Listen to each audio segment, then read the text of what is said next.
On Sunday, April 1st at 11 p.m., Suga In My Bowl presents drummer, composer, and poet William Hooker. Join us as we discuss William Hooker's Migration Suite in preparation for his presentation at Brooklyn's Roulette. That's Sunday, April 1st at 11 p.m., right here on WBAI New York, 99.5 FM, and WBAI.org on the web.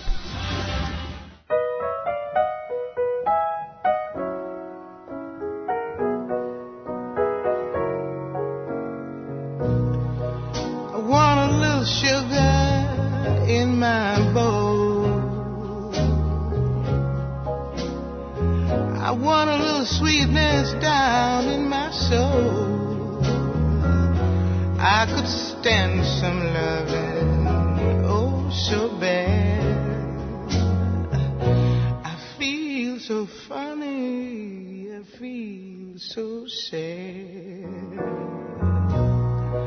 I want a little steam on my clothes. Maybe I can fix things up so they'll go. What's the matter, Daddy? Come on, save my soul. I need some sugar in my bowl. I ain't fooling. I want some sugar in my bowl. You're listening to WBAI New York, 99.5 FM and WBAI.org on the web. Suga In My Bowl's the name of this program. My name's Joyce Jones, and our guest for this evening is drummer, poet, composer, and band leader William Hooker. Stay tuned for a lively conversation about William Hooker's project, The Great Migration, which will debut at Roulette in Brooklyn on Thursday, April 5th at 8 p.m. Stay tuned. This is WBAI New York, 99.5 FM and WBAI.org on the web. Suga In My Bowl, starting now. Maybe I can fix things up so they'll go. What's the matter, Daddy? Come on, save my soul. I want some sugar in my bowl. I ain't fooling. I want some sugar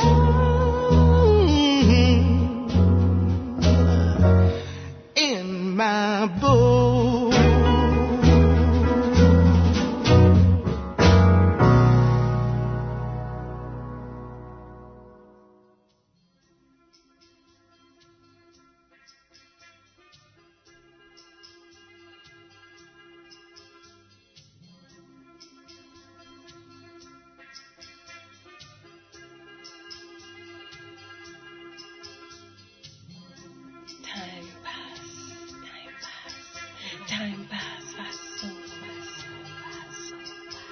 Plenty time pass, plenty time pass, plenty time pass, fast, so fast, so fast.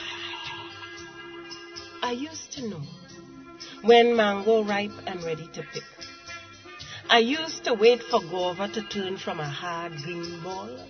When it yellow and creamy ripe with sun, I'd drag a chair from the gallery, stand up on it, and fill my mouth with the sweet meat right from the tree. Now that was living. I used to know if my grandmother left hand hurting, rain coming.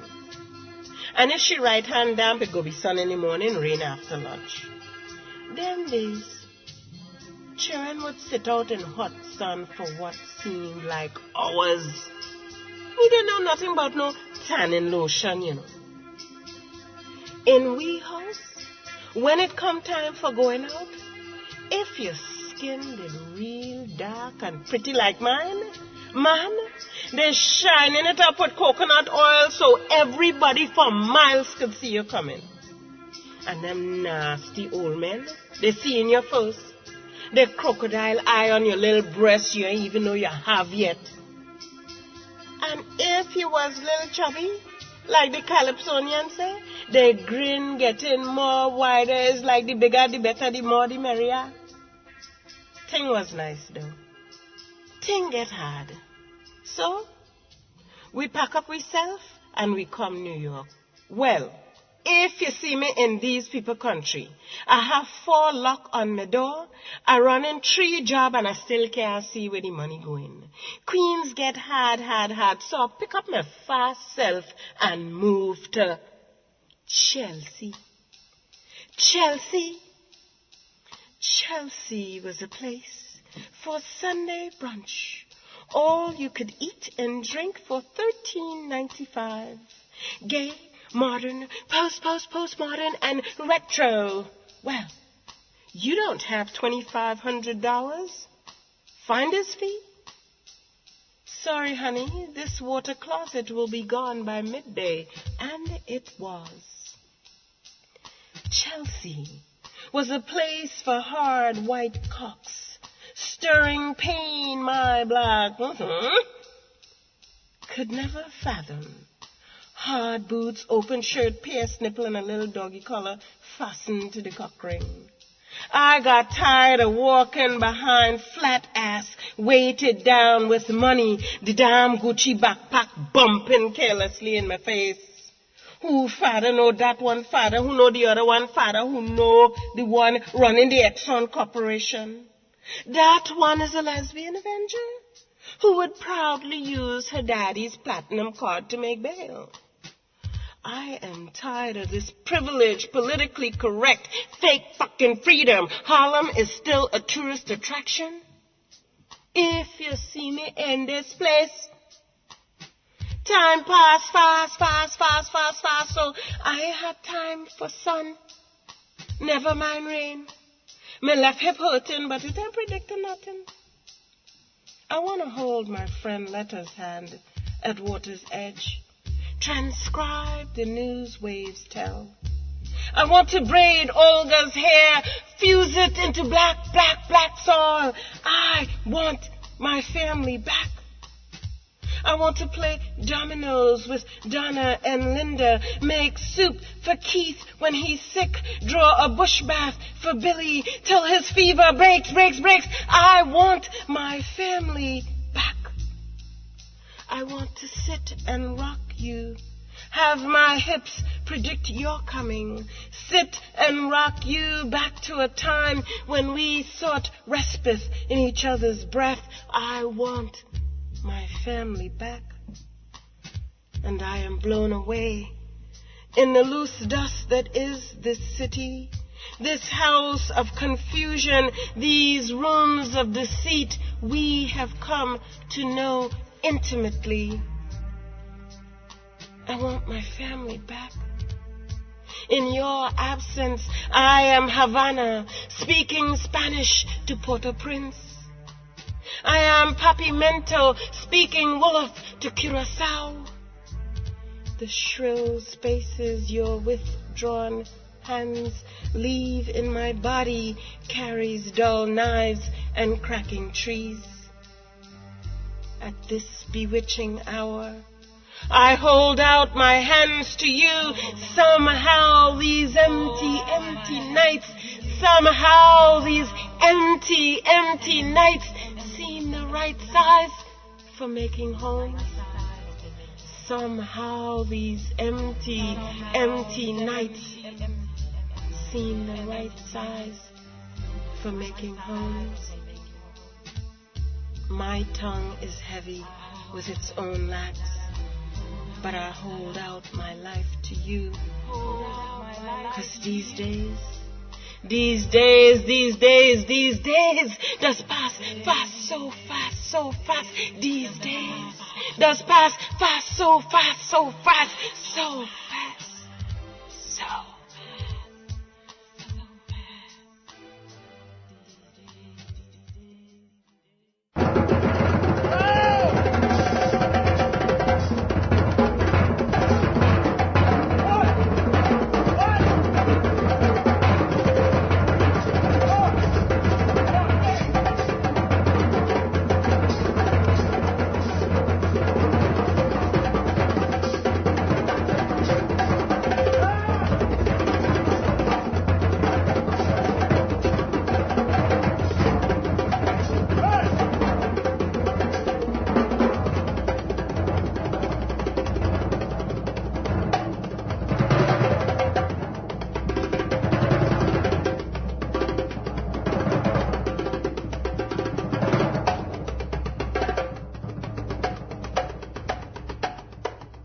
Possibly, yeah.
Life's decision.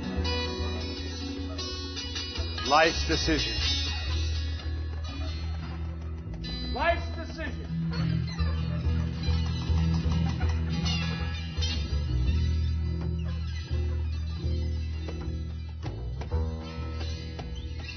At this point, our main character in A Father's Law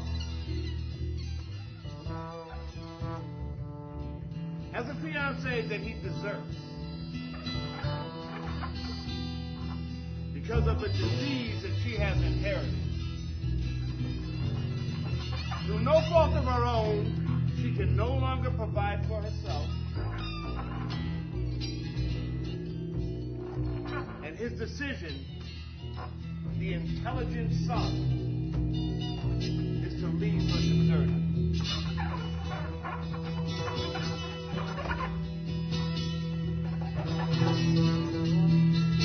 Right. The father comes to her aid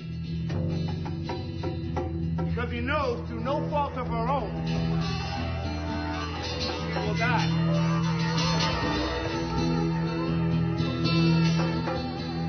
Showing the character or lack of character of his own son. This is life decision.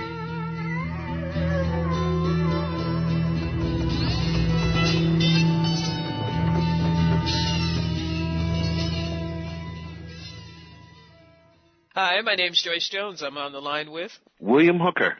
William Hooker. Thank you so much for joining Suga In My Bowl. Hey, how are you? Okay. Well, I remember you. I remember because I think you had a camera. Yes. And I saw you. That's Joyce. I am Joyce. she, the one putting the camera in your face. No, that was you. So I feel comfortable already because I know who you are. So what's happening, Joyce? There's something we really need to talk about. There's an event that's coming up on Thursday, April 5th. Thursday, April 5th, yeah. At 8 p.m. at Roulette, yes. 509 Atlantic Avenue, the great place where the Vision Festival is going to happen this year. That's right. Atlantic Avenue in Brooklyn. That's right. Because I'm kind of so excited about it. So tell us about the migration. The migration essentially is my interpretation of the 6 million African Americans that moved from the South to the 3 points in America, that being the West, Chicago, and the Northeast, and thereby changing the history of our country. And it's the largest migration that has ever happened of any group that has not been either starved or forced to move because of execution. And I am dealing with the years 1935 to 1950 specifically because two of the individuals that are my primary source material for this are still alive, and they raised me. This is undoubtedly the most personal piece I've ever done in my life. And one of the people is Mr. Alton Brooks, who is 97 years old, and Miss Nanny Lampkin, who is 89 years old. It tells their stories. It tells them moving from Alabama and Mississippi and just what happened with them in terms of their perspective and why they left, what it was like when they left, and what it was like when they arrived in their new place, which was in Connecticut. And to do this, I'm using a multidisciplinary method, and I'm dealing with music, dance, images, narratives, and those two as my primary source material, which basically is dealing with not only music, but I think cultural anthropology, which is very important in terms of us reinterpreting our history. If I could tell you the people that I have with me? Yes, please. All right, then. I have Ross Moshe on tenor sax. I have Eric Robinson on electronics and images. I have Mara Rosenblum on piano and keys. I have David Soldier on violin and banjo. I have William Parker on bass. Yay! I have Ava Mendoza on acoustic guitar. I have Gusi Celestine on dance, and she is one of the narrators. Okay. And Jeremy Grosvenor is also one of my narrators. And I am on drum. It's something I'm really excited about, and I think it really interprets what the Great Migration is about. I might have sent you the trailer. You did send me a trailer, but this is radio, and I'm going to play the sound from the trailer. The Great Migration was the movement of 6 million African Americans out of the rural southern United States to the urban Northeast, Midwest, and West that occurred between 1916 and 1970. It was stated that this was the largest and most rapid mass internal movement in history, which was not caused by the immediate threat of execution or starvation. For blacks, the migration meant leaving what had always been their economic and social base in America and finding a new one.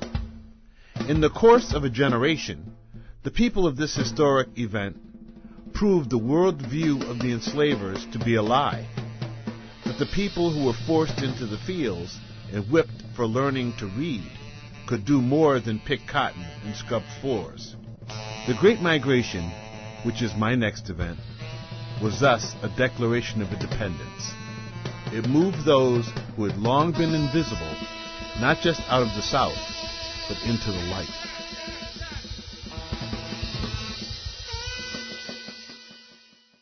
I did a trailer at Harvest Works here, and I sent it out to as many people as I could. It's on Facebook and stuff like that, too. Right. It tells people. Now, since this is radio, you've told the basis, the foundation of this presentation. Yes. Is there anything else that you believe you can share to entice listeners to come see this visual presentation? Well, it's very interesting when you look at before the migration, what happened during the migration, the life and times of the migrants in the city and in the country, and you look at the impact of the Great Migration. My images that I chose are all dealing with those aspects of it.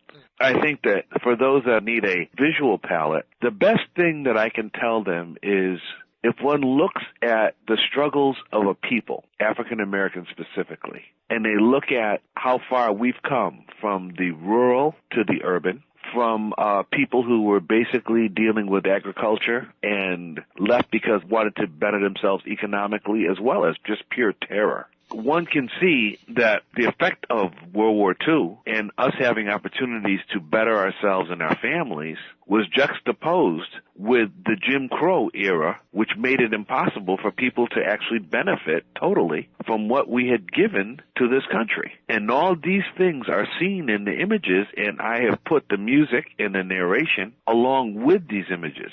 So as this flows, one can see the three words I think I should use are rage, grief, and transformation. And the images show that. The music definitely shows that. And underneath all of these images, one has what I have created, and the thread that goes through the whole thing is the migration theme, which is a piece that I've written along with all the other musicians that takes different methods of looking at the same melodic structure I'm just really excited because finally this is happening after really thinking about this for about a year. And knowing these two individuals and knowing how important they are to their communities and to my own life, and actually having them there in person as well. So it takes a lot of different facets, and they all come together. I really believe that they all come together. It's enjoyable, and we emerge with a certain strength that is necessary, even though you'll see all the things that have happened, and we come out of it with our fists raised high. Wow. There's all people from all different ethnic backgrounds playing with me, interpreting my music in terms of classical music, in terms of post-rock music, free jazz, jazz itself, dealing with hymns, using, let's say, if you look at a black child standing in back of a Model T that's getting ready to come up, and you put underneath that Going Home. These are the kinds of things that I'm using. I just believe that it's a profound experience, and it should be all over the place. I really believe that. So I'm trying my best, and thanks to Roulette for actually enabling me to do this and bring all these people together. Beautiful. Yeah, it's a beautiful space. I really enjoy Roulette. I love the sound there. I love everything about it. I do too. I've done a lot of things there, and many of my recordings have been made there, actually. Ah, yes, yes. Uh-huh. You mentioned Going Home. Were you referring to that particular selection, Going Home? Yeah, I'm referring to that selection because when I actually was looking at Jacob Lawrence's Migration, yeah, I went there 4 times to see it, and it had that kind of an effect on me. And then when I read Isabel Wilkerson's book, that put more of what this is about. And then when I realized that the people that had raised me, these were the people that this was about. And the first thing that came to mind was Alice Coltrane's interpretation of Going Home on Lord of Lords, and my meeting her and giving her my very first recording so that she could usher it into the cosmos. Oh, wow. That was one of the experiences I've had. It was an eternal experience. I can't begin to tell you what that was like.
and also what going home means in terms of it being a traditional spiritual that has been interpreted in so many different ways. And I only mention that as one piece. Sure. Because there's a lot of music involved in here. So that's the way I look at it. That's the way I interpret this particular piece. Because most of the music really is free jazz. As you know, that's what I do. Right, and that's what surprised me by your mentioning Going Home. Are there other sort of structured pieces like that included, or it's primarily free? Well, the migration theme is a structured piece, and it's a structured piece that has soloists that play on top of the theme itself. Got it. Because I thought that it would be very important to keep a thread together as we deal with, like, 5 or 6 different events. And so that brings us back to earth, back to earthiness, because this is kind of what Miss Lampkin and Mr. Brooks are about. They're about the earth. They're about survival.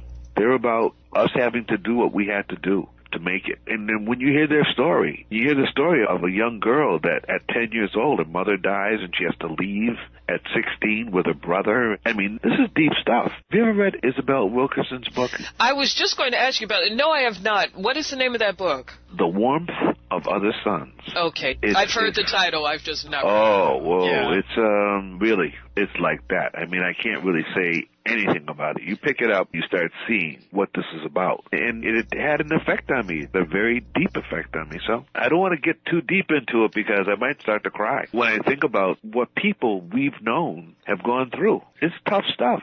Right. When they come out with compassion and they come out with love and they come out with a caring that oftentimes we take for granted. Well, I understand your father was part of the migration story. Yes. And what is his name? William James Hooker II. I'm William James Hooker III. Okay. And I understand also in your story that your father, your brother, and your sister were ministers? Yes. And they all were waiting for me to start preaching too, but I told them that I'm preaching in a much different way. Exactly. Which I think that they understood. They understood from Tadi El Daoud to Ascension. They understood, which was cool. Because a lot of people, they don't feel as if there's any sort of, you know, when you start playing the kind of music that many of us play in terms of free jazz and avant-garde music, people just feel as if you're dealing with just sound and noise and dissonance. And until you start to really investigate the music and deal with the history of the music, then you realize just how spiritual this music is. Right. And you know what I mean. And you've seen it over and over again. I know that it's a source of nourishment for your soul. I know. Otherwise, you wouldn't even be half the places I see you. Right. You'd be like, well, I don't think so. And so you know. So they knew, too. Oh, excellent. I bring that situation up because, well, I guess your father being a minister, that provides another type of migration story. Was he also a minister when he migrated to Connecticut? No. As a matter of fact, he and the person who is my primary source, because I basically studied sociology and political science and anthropology when I went to school. That's what my degrees are in. And when you really look at it, the person that I use as my primary source, because this isn't out of a book. This is the person, you're going to see this person. Right. And if you want to ask him questions, you probably could. He still drives. He's 97 years old. And he and my father met when they got here. Okay. Because of work situations that were opened up from people from the South to teach them about how to work machinery, etc. And you'll hear his story. And no, he was called to preach when he arrived in the North. And that was quite an experience for us as a family. And we grew in that.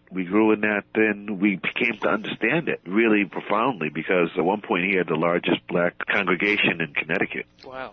And this is after he had built 4 different churches. So it's a part of it. Right. But essentially, I can remember one thing, and I'm probably very much like him in this sense. He never really used that as his sole primary way to support his family. He always had 2 jobs at least on top of being a minister for all these people because he never felt as if he should be dependent on the human spirit, which sometimes is very, very shaky and very, very deceptive. Let's call it what it is. Everybody doesn't have the highest calling, and they try to leverage themselves. They try to play the angles. They try to put people in situations that, unfortunately, there are a lot of families that, how can I put it, receive the brunt of people in situations where they can make the decisions for their lives. And so my father never wanted to be in that situation, and I pride him in that. And I basically done the same thing, really. I've always had a parallel career throughout my course of even playing music as much as I've played it. I've always done that. Well, if people actually read the book, if they actually read a Bible, they will see that that is the function of a minister. They are not supposed to be making their living as ministers. It's actually in the book. No, it's very interesting. It's a very interesting thing. Basically, what I got out of it, I can't put it in a nutshell. Right. But I will say there's a lot of music and there's a lot of community, real community that I got out of it. And it exposed me to people from all different walks of life and exposed me to a musical repertoire that I think a lot of people don't have. And it exposed me to looking at an example of a man who really felt as if his family was very, very important. And I've tried to be that kind of man myself in my own life. So I guess I got it from somewhere. You know, I didn't just pop up. And right. So I got to acknowledge that.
Well, you also started drumming in church, I understand. Oh, okay. So I've been misinformed. Where did you start drumming?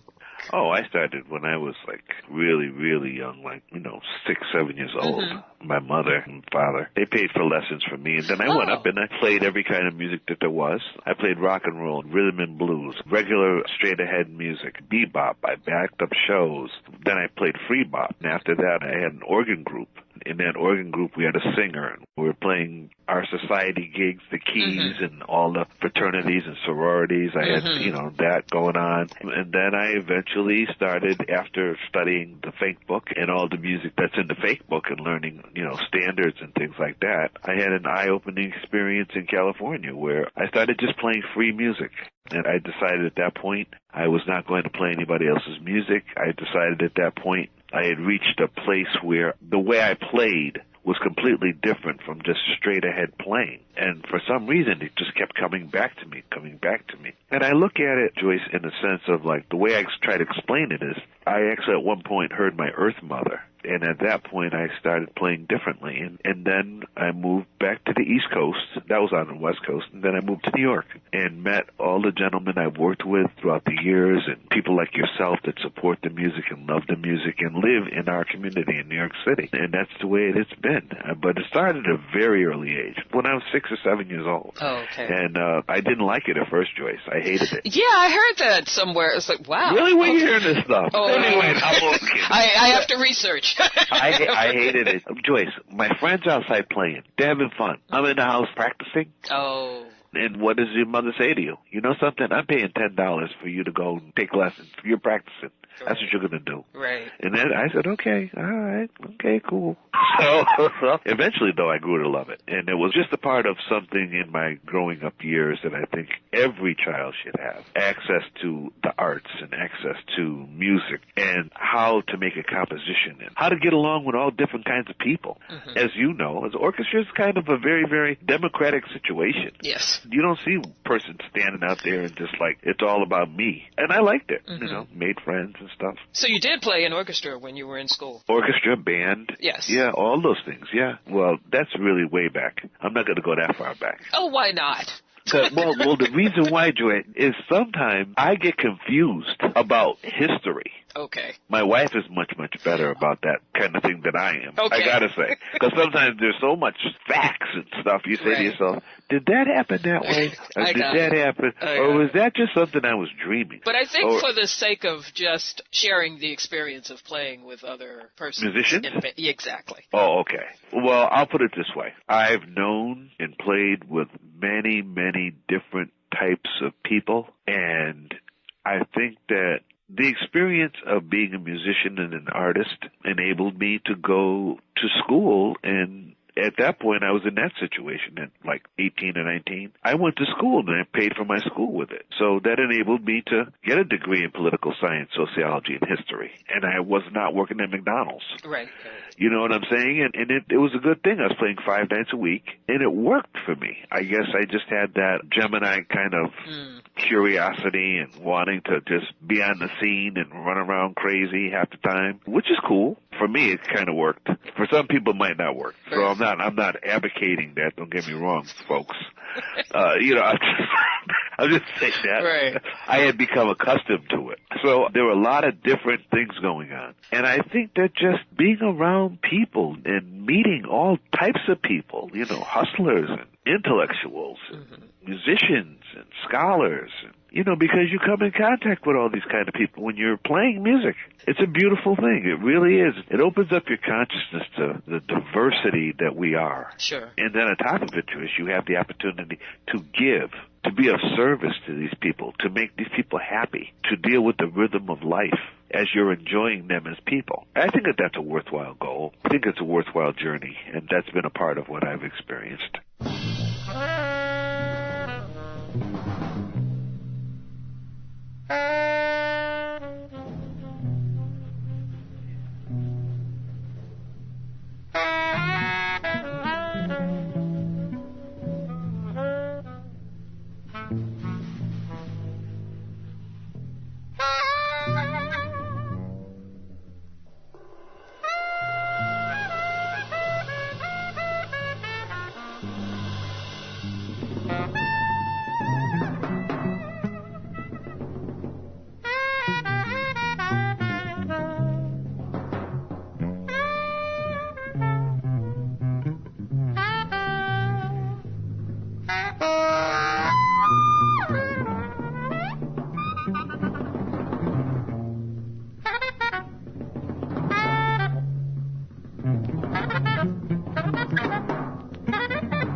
You're listening to WBAI in New York, 99.5 FM and WBAI.org on the web. Suga In My Bowl is the name of this program. My name's Joyce Jones. Our guest for this evening is drummer, poet, composer, and band leader William Hooker. What you're listening to in the background is Drum Form. It's from William Hooker's debut release as a leader, is Eternal Life. That's a 1977 Reality Unit Concepts release. William Hooker on drums and percussion, David Murray on tenor saxophone, and Mark Miller on bass. Before that, we heard Lower Interlude from the William Hooker Quintet. Channels of Consciousness is the name of that release, and it was recorded at Roulette in Brooklyn. This is a 2012 No Business Records release. William Hooker on drums, spoken word poetry, and it's a duet with Sangha on percussion. Before that, we heard Coming Home from Alice Coltrane's Lord of Lords, the 1972 Impulse Records release. Alice Coltrane on organ. On other selections, she's on harp, piano, timpani, percussion. She's also the arranger. Charlie Hayden on bass. Ben Riley on drums and percussion. There's a cello section, violin section, and viola section. Many members in those sections. Before that, we heard a snippet from a YouTube video describing the Great Migration, William Hooker's project that's taking place in Roulette on Thursday. Before that, we heard Character from the William Hooker Quintet, another selection from Channels of Consciousness.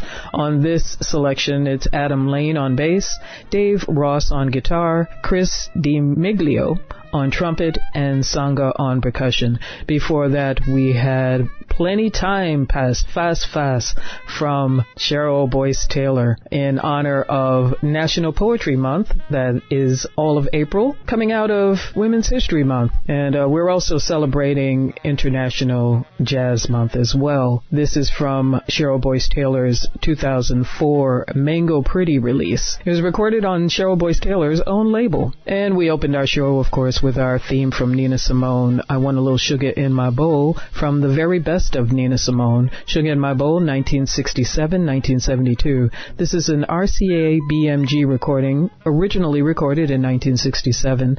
This is from a 1998 RCA BMG compilation. Stay tuned for our On the Bandstand segment with our associate producer Hank Williams, and more from William Hooker right here on WBAI New York, 99.5 FM and WBAI.org on the web. Suga In My Bowl continues.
Good evening, jazz fans. This is Hank Williams, and welcome to On the Bandstand for April 1st.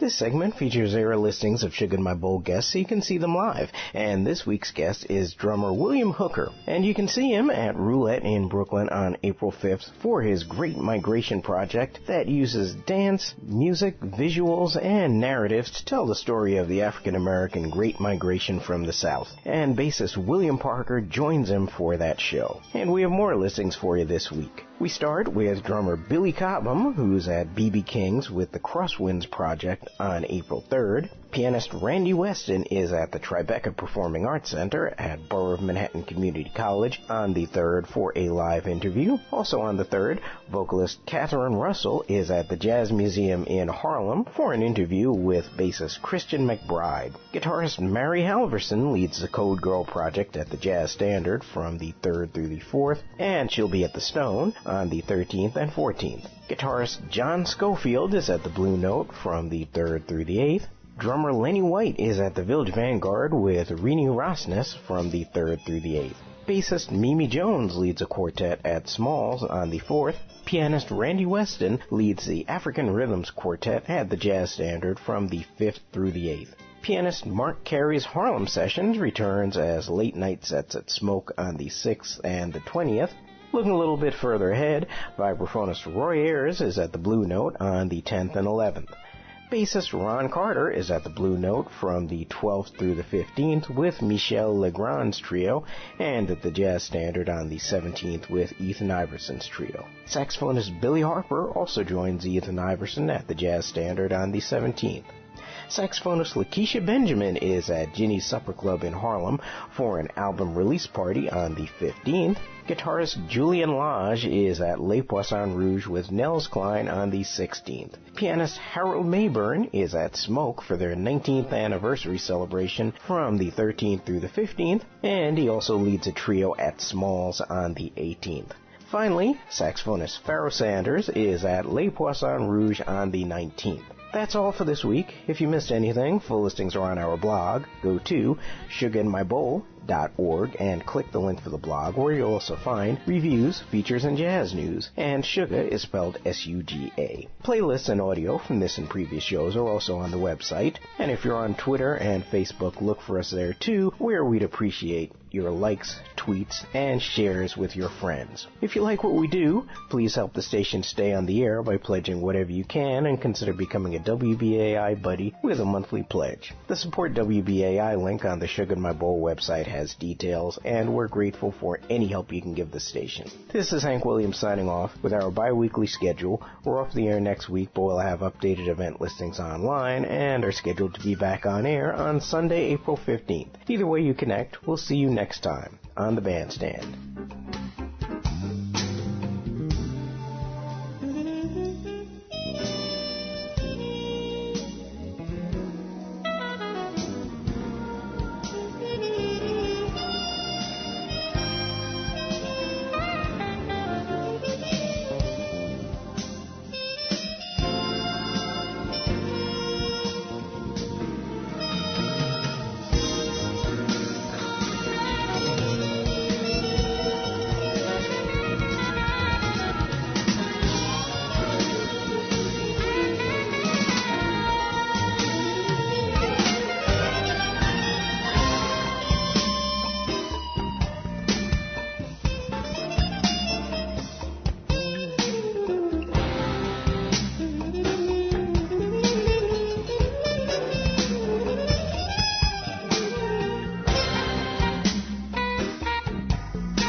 You're tuned to WBAI, the station that tells our story and tells it like it is. This is Mabel Williams, widow of Robert F. Williams, Negroes with Guns, and you're listening to WBAI, New York, 99.5 FM.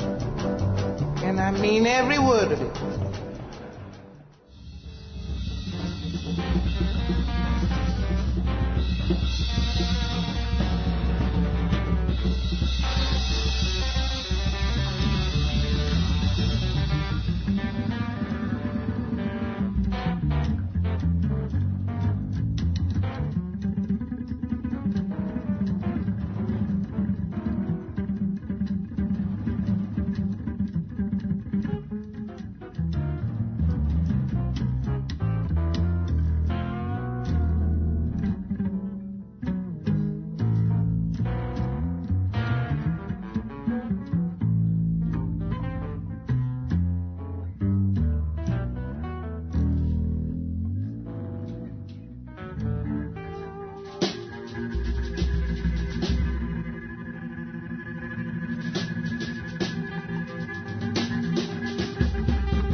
I came across a phrase where you had mentioned that your family or you were a member of the Talented Tenth. That would be W.E.B. Du Bois' Talented Tenth. I would say so. What does that mean for you in saying that? All right. Boy, Joyce, you're giving me good questions. I love this.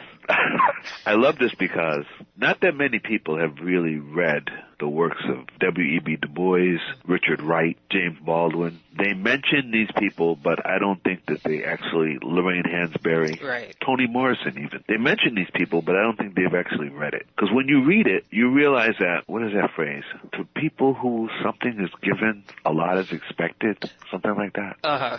So, in my case, my family has a history whereby they came from the South, and everyone that I know that were my father's brothers and sister became very, very important in terms of general society. My uncle, who is the last one now, he has served in 4 administrations. He was the head of all of welfare of all of the Northeast, and he's still alive now. I couldn't capture his voice for this because I didn't have the tools when I went up to visit him. But he worked under Donna Shalala, and I have had people in my family, most of them that have been like superintendents of schools, heads of unions, as well as like regular workers. But the point is, my father helped to put all these gentlemen through school, and he would have them all come to our house in Connecticut to live with us while they were going to college. And most of them did go to college. And when I say that talented tenth, I'm talking about, and that's not a bourgeois phrase. That's a phrase I think that is meant to let us realize that if you are given something, especially a talent, or you're placed on this earth because those that have nurtured you loved you enough to make you feel safe in your pursuits of your knowledge in your life, you have something to give back. Right. And you can interpret that through the way that you live your life. I mean, through the talent you yourself have. And there are many people that are not that lucky. They have to really seriously scrape from they scrape it. And I've never had to be in that situation. And even though I went to go see my great-grandfather's places and things, they've always had places. They weren't like on that house on the hill. They were not in that situation, but they always really carried themselves with dignity in their neighborhoods, and they always tried to be as independent as they possibly could, as well as being a part of the neighborhood. And then when I saw the church situation, that was the same kind of thing. Because many people that have this church experience, they realize that in the black community, the church is very, very important. So that's the way I interpret it. I don't interpret it as like one person is better than another, or people who study poetry are better than people who can make a chair. No, I don't look at it that way. Because, I mean, as you know, some of these craftspeople, they are creating works of art. There's no doubt about that. Right. So I look at it just as I was raised in a certain way, and hopefully I'm trying to stick with whatever the honesty is about and the love that my parents gave me so that I can give to others through music or through writing, poetry, or whatever. Maybe it's something that I don't think I've achieved yet, but when people like Train and people like Alice Coltrane talk about selflessness, maybe that's what it's about. Maybe it's reaching that form of consciousness where there's a certain selflessness. And it's not about your ego. It's not about you anymore. And that's the way I interpret it. Hopefully we can reinterpret to make them real in a very practical sense for people to have more dignity and for people to realize that there is hope, separate from all this craziness that is going on. Even if there is craziness and you feel as if it's hopeless, you have to keep going. You can't just stop and just say, I'm through, even if you feel like you're going to lose. So that's another thing I think that's essential. You mentioned your experience in the church setting. That environment helped people cultivate and move on to whatever they did, and then that person would in turn help somebody else and what have you. That's part of it. That's part of it. But I also saw this, Joyce, in the hustler setting, in the bar setting, in the place where you play 5 nights a week, in a place like the Famous Door, you go in there, the same principles are happening. You're just seeing a different type of person doing the same thing. That was actually what I was going to ask you about. The different, tell me about the different spaces where you've also experienced this. I'm also thinking collectives. Collectives, okay. How can I approach that? I think that any well-run club, when I say club, I'm talking about a place where there's like drinking and dancing and music playing and things like that. Most of the time, that's a cooperative collective. separate from people who are just like putting on concerts and stuff. Because you walk in and you're in a situation where people are dependent on each other and trust each other. You could be the bartender, but you're looking out for the waitress, and the waitress is kind of looking out for the musician, and the musician is looking out for the customer. Just like last week, I had a very deep experience, which was a cooperative that many people don't feel it, they don't understand it as a cooperative. I went up to advertise this concert at National Action Network. Oh, yes, that is a cooperative.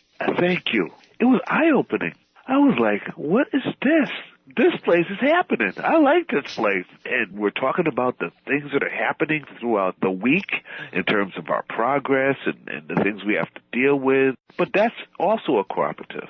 So I think it takes many different forms. I think that we do accomplish more in a cooperative situation than in a single situation. I believe that. And I do believe that the higher one goes on this spiral that is evolution, I really do believe that more and more cooperation happens, whether we're conscious of it or unconscious of it. I also believe that many of the opportunities that we find ourselves in, talking to people that have very similar ideas, like me talking to you, this happens because of something that's in the universe that just means that we attract each other for this exchange of knowledge and exchange of whatever.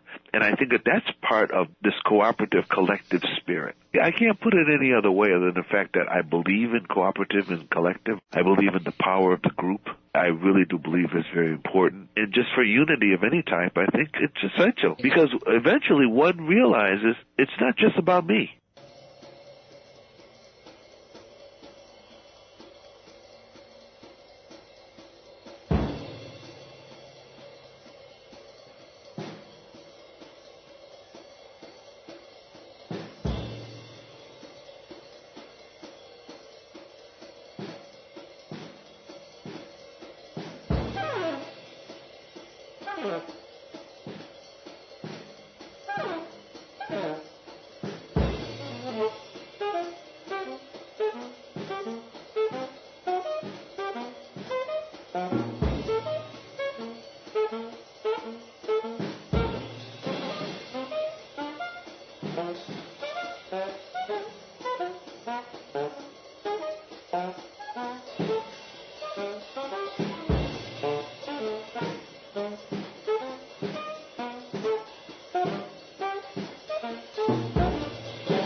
Another word I guess I would use in addition to cooperative would be institution. Yeah, but what I'm trying to give you, Joyce, is I'm trying to give you the experiences that I've had that open my eyes to different things.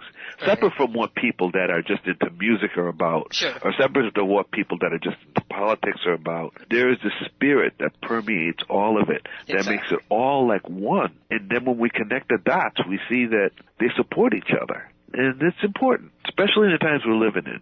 So when did you become a poet? I know you've done it for a long time, but what was the thing that... Very long time. Sparked well, my going to California was eye-opening for me. Okay. It was eye-opening because at that time, it was the 70s. It was a way for me to interpret my feelings in a different way. That wasn't just music, because when I went to California, the musicianship, the level of musicianship was different than the level that I left. The East Coast in New York City, I mean, I've been exposed to some pretty heavy hitters, just in terms of just learning about music and what music is. I just didn't just come to this free music just all of a sudden, like, oh, I'm free. Right. No. Right. No, it didn't happen like that. For me, it didn't happen like right. that. Not that for somebody else it can't happen like that. Don't get me wrong. But for me, it didn't happen like that. So I went there with a certain quest. And I also went there with a certain amount of skill and expertise at what I was doing. But it wasn't necessarily used totally the way I wanted it to be used, because where I went, which was the Bay Area, Oakland, San Francisco, Berkeley, the level of musicianship compared to, let's say, New York, Boston, New Jersey, which was like Newark, it was different. So I had to find another method to put my creative energy. And so I just started writing stuff. And after I wrote stuff, then I started looking at it again, which is kind of a process of editing in a way. And also getting used to different forms of people that were writing as well. And that's the way it grew. It just kept growing and growing and growing. So it's just another method for me to just be creative and channel my energy. And that was in the 70s. And it's continued on. And your poetry will be part of the migration? No. Oh. I'm using narrative. And the narrative is not the poetry. The narrative really is certain basic facts that deal with what has happened in terms of why transportation was important, why cooperative living was important. I'm giving people facts about, and they can take these facts or leave them, but it's important when you look at the way we've transitioned from certain kind of economies to other kind of economies, and how we bettered ourselves economically, socially, and those kinds of things.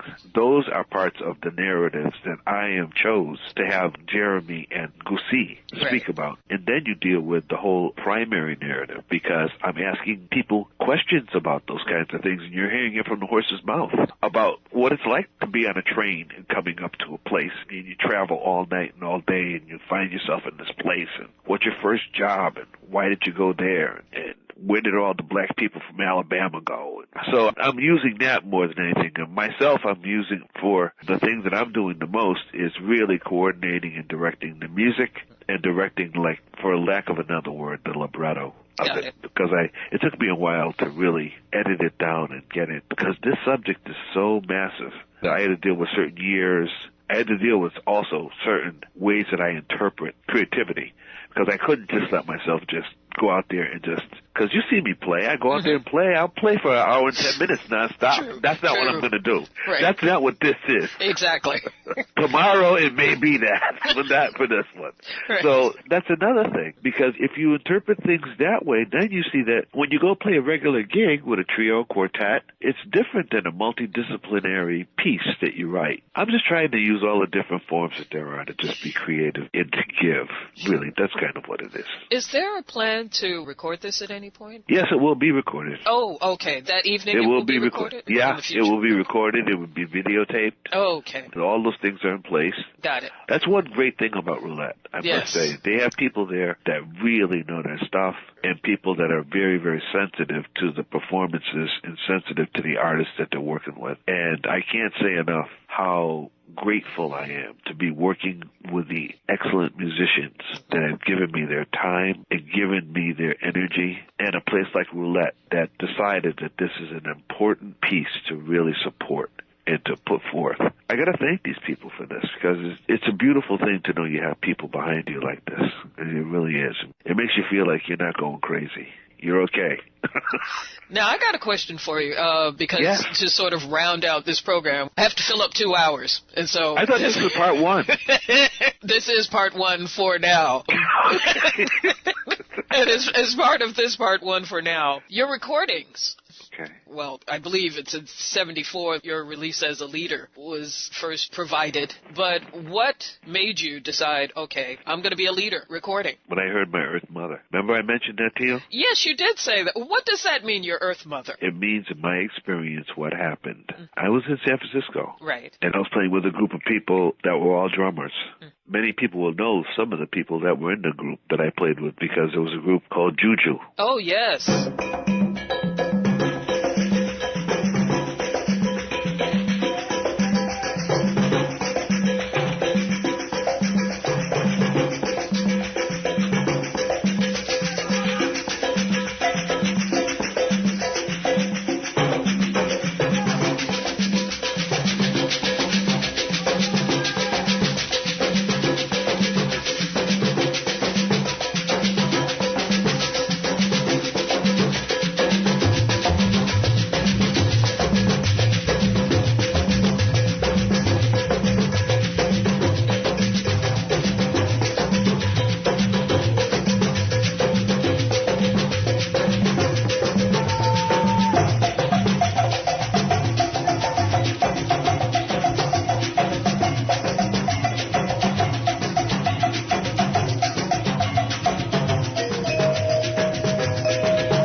Message from Mozambique. Juju was on Strata East. Yes. That group was created by myself and two other people in San Francisco. Oh. If you remember that group, we had 3 conga drummers. One was playing 3 drums. The other 2 were playing 2 drums. I was playing drum set. And as I said, I heard the sound. And I knew at that point what I had to do in a way. I knew, number one, I had to move back to the East Coast because the sound was so heavy in my spirit that I knew I had to try and find people that could deal with this level of intensity. Secondly, I had started writing my own music, and I wanted to hear this music. And thirdly, I knew that I had a certain drive that enabled me to try and put groups together, realizing that at the forefront of the group, I wanted the drum set. I was not going to deal with this hierarchy of instruments that says that if you play this music, the hierarchy of instruments states very clearly and explicitly, there's saxophone, there's trumpet, there's piano, there's bass, and there's drums. I said, nope, that method is not going to work for me. This whole thing of like rhythm section on this, that's not going to work for me. It's not going to work for me either in the music, and it's not going to work for me on how it's recorded either. So because of that, I tried to find people that would record me properly, and I tried to find people that would play my music properly, because if you look at my music, there is no time signature. I don't have a time signature. Right. Like 3/4, 6/8, whatever. Right. I don't have that because I am free to play in any signature I want. That's a stipulation because that's the kind of drumming that I started to actually feel was where I'm coming from. And if you really think about it, Joyce, I'm of that branch of the tree, which includes Milford Graves. I was just thinking, yes, Terrell, exactly. Rashid Ali. That's yes. my branch of the tree. Even though these other people, they've inspired me. Don't get me wrong. Please, I'll listen to Art Blakey in a minute, but I know what branch of the tree I'm on. That's another thing. I'm not just like coming out here with like, oh, well, I'm a drummer, blah, blah, blah, blah. I realize this whole drum thing, rhythms, this is many, many people have contributed to this, and I'm a contributor. And those people, that's the branch of the tree that I'm on. So I just felt for me to take it to the next level or to continue to contribute, I had to do it in a different way. I had to do it in a way so that you could hear the drums being played. Separate from a person's understanding of compression when they record things or all that kind of stuff. I don't adhere to that. I never have. So out of that just came a certain sense of what I wanted. And what can I say, Joyce? I've been very, very honored and lucky to be able to do the things in the way I've done it, and with hardly no resources at all. But I knew I had to do it in that way, and for me to be able to do it that way, I dealt with parallel careers. Mm-hmm. Because you know what they say, whoever pays the piper calls the tune. Usually the piper wasn't there. So that's another reason why I was lucky. Because I was really working all this time. I was working on full-time jobs all this time. So that enabled me a certain independence as well. Like most ministers. No. Like most Gemini. Okay. There's one thing that I wanted to cover about recording. Like most people who play free music, I've noticed, there is no reliance on radio airplay. And so, as a result of that, a lot of the recordings, you play to your heart's content. You explore as far as the exploration will take you. The time for a lot of the selections are lengthy. They're 10 minutes. Why not? Exactly. If I can concentrate that long, I'm expecting everybody else to concentrate that long too. At the same time, the selections are lengthy, therefore it's difficult to play. Like this particular program, I have to consider which tunes can I play to include the conversation. I'm with you. Because the selections are lengthy, I may only be able to play a portion of the selection. I'm with you. I guess, that was never something you thought about when you were recording? Oh, I've always thought about it. I've thought about it to the extent that I have something like maybe, I would say about 60 recordings as a leader on CDs. And I think that if a person really investigated the entire discography, they find different periods. Many of them are highly edited. I did that specifically so that they would be played. And others I did specifically because of the concept behind whatever the title is. Like, let's say, myself and Billy Bang, Joy Within. Yes. I mention that because I can remember, and many other people can remember too, probably, when Billy Bang and myself hit at the old knitting factory the very first time. We went in there, and that knitting factory came up off of Houston Street. There was really no doubt about it. I said to myself, this dude can play. And he looked at my face and said, this dude can. And you want to take advantage of the fact that you're playing with somebody that can play. And you don't want to minimize that situation. And you want, if it's a live recording, you try to give it as close a semblance of that live experience as you possibly can, even though it's a second experience.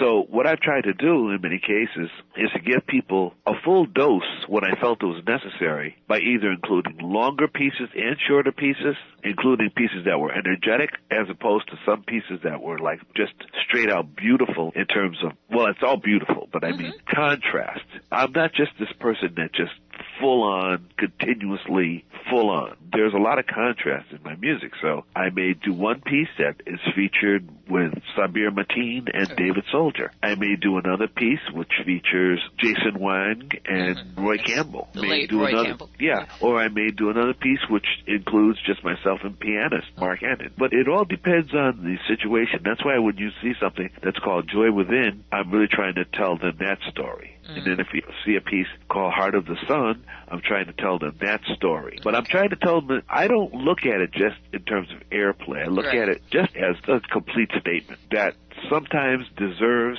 serious editing, and sometimes I have to give people the full expression of what it is.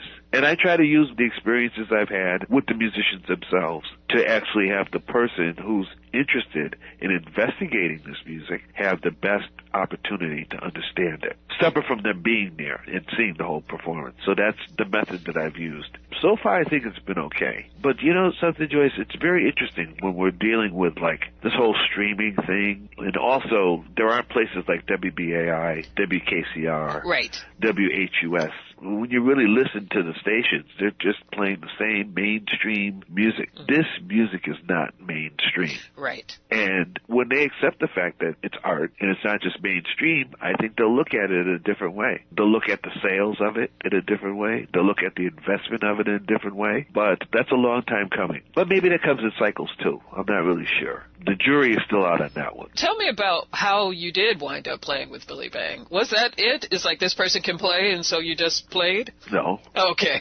What's that? What happened was the Knitting Factory, who I have like 7 recordings on their label, and I was playing there very frequently. I was one of the main artists that recorded for the Knitting Factory. They were getting ready to send me to Europe to do a tour. And I was sitting here having coffee, probably with my wife, and I was really thinking, who am I going to Europe with? She said, Billy Bang. Oh. So I said, wait a minute, what? Where'd that come from? And then she says, yeah, Billy Bang. Did you play with Billy Bang? And I started to think about it. I said, violin and drums. I said, oh, that could be interesting. It was very simple, just like that. Wow. I stopped to think about what it would sound like, economically, if it would work, how we were going to be in each other's presence for like a lengthy amount of time. And it just so happened that her wisdom told me the right thing to do. It was the right thing to do. It was because of her. Wow. Really. So did she ever say why Billy Bang? Well, she's heard me play for the last 45 years. Okay. And she knows. She's seen all this from the very beginning in Eternal Life all the way up to the brand new record that's coming out next month. It's called Pillars at the Portal, and it features quintet, Anthony Parag, guitars, James Brandon Lewis. Oh my goodness, he's been a guest on the show. John Rabagan. What does he play? John Rabagan is also a tenor player. Okay. And Luke Stewart. Oh yes, basses. That's the quintet. Then the recording that just came out is called Remembering. That features Ava Mendoza and Damon Smith. So she's seen music all the way from there, all the way through the entire Knitting Factory period, the Homestead period, Radiation, the Silk Heart, through the No Business period, through all these periods. She's seen all this music. And she's been around this music. She knows who can play. But I mean, I may not necessarily agree with what she has to say, but the point is, when someone says something serious like that, that's what they're thinking. And I really stopped to think about that. And then next thing I knew, I called up Bang. We talked for literally 5 minutes. And it was yes from both of us. We didn't have to go through this whole big negotiating thing. You know what I mean? Which is really great when you meet spirits like yourself. You don't have to go through this whole, let me explain who I am and what I do and all this. And it was just like, wow, where do we start? When do we start? William, oh man, what? I speak German. Oh, yeah, let's go to Germany. Okay. Wow. And so he's looking out for me all this time because he's taking care of things and telling me how to order food. And I mean, you know, this is fun. This is fun. As well as the fact that he's sitting there reading Barron's and I'm doing what I'm doing, writing poetry and reading. It's like, all right. You're not just there just like, oh, well, let's just do this gig and let's just go to the next gig and go to the next gig. She gave me a suggestion that included not only one of the greatest violinists on earth, but gave me one of the intellects that I like to be around, that kind of mentality, because it feeds our growth. Right. It's important when you're on the road. And you want to go to museums. You want to do things that I do anyway. I'm not just like one of these just, go out here and smooze and find out what the next gig is going to be. No, I try to take advantage of the architecture. So that was that type of person. Beautiful. So this release you mentioned that's coming out next month? Yes, it will. What's going to happen? This has taken a long, long time to be able to do. I say that because I have a long-running relationship with No Business Records. So I have another thing in the works with them. My things for them come out as well on CD and vinyl. As a matter of fact, they came out with Light. Oh, yeah, the box set. Okay. Yes. It's on the Mulatto label. It's not only going to be streamed and downloaded, et cetera, but I think that there's going to be a certain amount of hard CDs that are made, and I'm just going to try and get as many as I can to the musicians first, and then to people that are going to review it and play it, et cetera. You know, just keep the music going. Well, hopefully it will also be available by the time the Vision Festival happens in May. Yes? No, I don't think it will be. Oh, I don't think it will be. Because for any of this is what's interesting about this whole time period thing. I think that what happens, how can I put it? I don't want to have any more CDs than I have in my closets already. That's the first thing. Okay.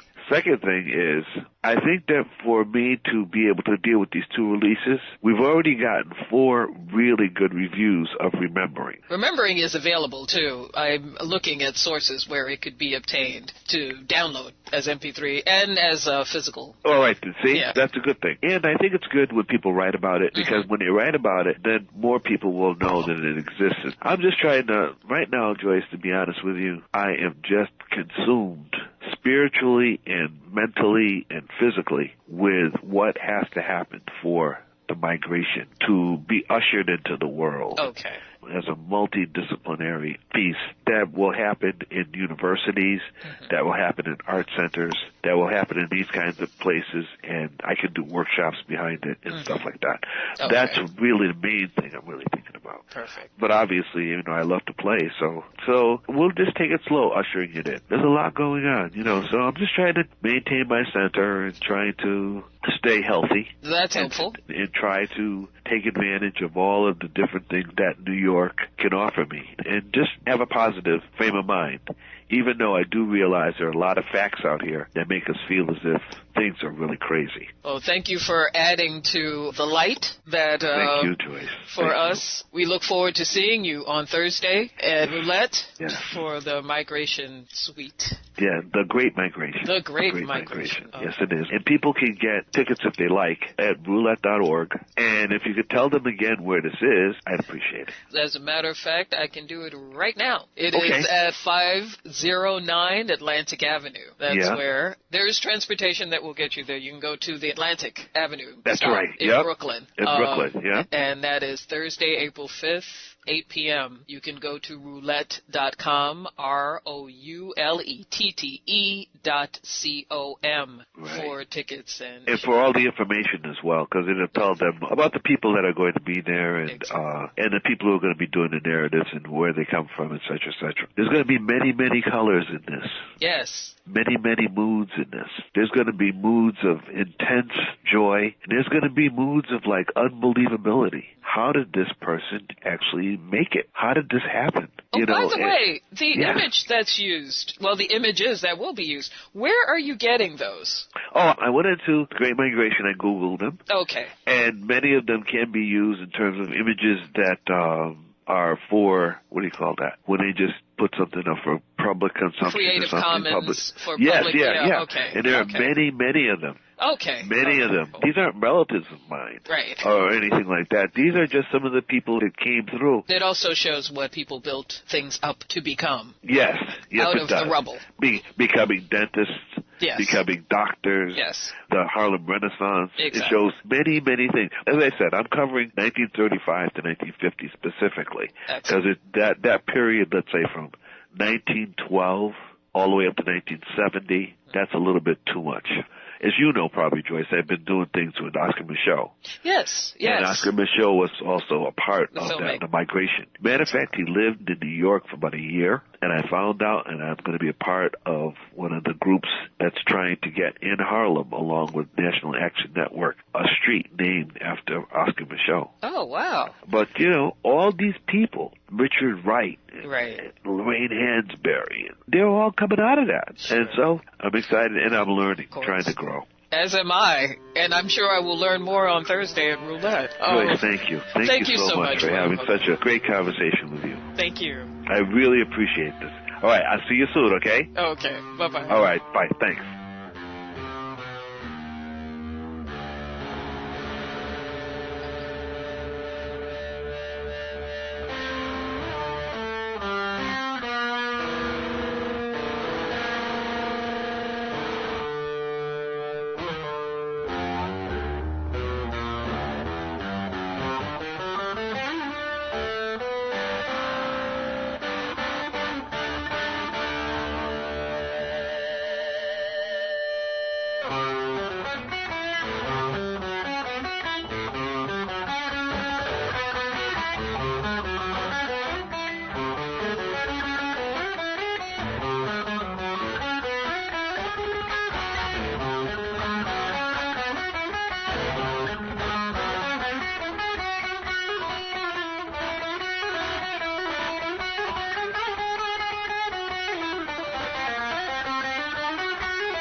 You're listening to the closing moments of Suga In My Bowl. My name's Joyce Jones, and our guest for this evening was William Hooker, drummer and organizer for the Great Migration presentation that's taking place at Roulette on Thursday, April 5th at 8 p.m.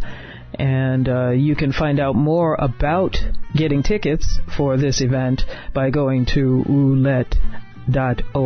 That's ROULETTE.org.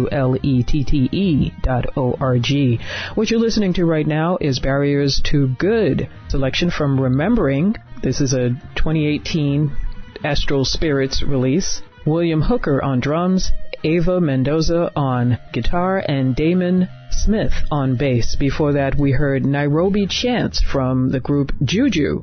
Message from Mozambique is the name of the release. This is a 1973 Strata East recording. It is also available on CD Baby. The personnel includes Jay Plunky Branch on percussion, and William Hooker states that he co-founded this group, Juju. Unfortunately, it seemed to be erasing him from history in any event. Before that, we heard The Underground Dead from William Hooker's Cross Points, his 2011 No Business Records release. William Hooker on drums, and he's also the composer. Thomas Chapin on alto saxophone. And before that, we heard Never in Doubt, another selection from Remembering, the William Hooker Trio. And before that, we heard our On the Bandstand segment with our associate producer, Hank Williams. Stay tuned. La Nueva Alternativa is coming up next, and we're scheduled to come back on April 15th. This is WBAI New York, 99.5 FM and WBAI.org on the web. Stay tuned.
Hello? Bueno, this is Sonia Sanchez. I urge you to give your generous support to listener-sponsored community radio, WBAI 99.5 FM in New York.